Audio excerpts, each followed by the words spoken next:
বিএনপির কোনো নেতাকর্মী চাঁদাবাজি করলে তাদের বিরুদ্ধে ব্যবস্থা নেওয়ার নির্দেশ দিয়েছেন বিএনপির সিনিয়র যুগ্ম মহাসচিব রুহুল কবির রিজভী। শুক্রবার দুপুরে বৈষম্য বিরোধী ছাত্র আন্দোলনের নিহতদের পরিবার ও আহতদের খোঁজ খবর নিতে গিয়ে তিনি একথা জানান।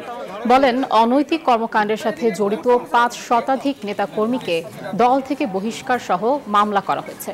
অন্তর্বর্তী সরকারের প্রতি গণতন্ত্র মনা সকল রাজনৈতিক দলের সমর্থন রয়েছে বলেও জানান তিনি।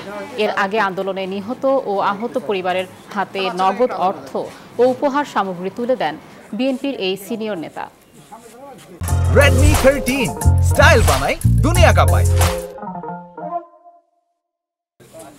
In the name of BNP যদি কেউ চাঁদাবাজির খবর পেয়েছি, কেউ যদি কোনো দখলের খবর পেয়েছে, সাথে সাথে তার বিরুদ্ধে ব্যবস্থা গ্রহণ করা হয়েছে। কারো পদ থেকে তাকে সরিয়ে দেওয়া হয়েছে, কাউকে বহিষ্কার করা হয়েছে, কারো বিরুদ্ধে বহিষ্কার করে মামলা দেওয়া হয়েছে। এবং এই সরকারকে আজকে যারা গণতন্ত্র মানে বিভিন্ন রাজনৈতিক দল সবাই, আমাদের কিছু কথা থাকলেও কিন্তু সবাই সমর্থন দিয়েছে।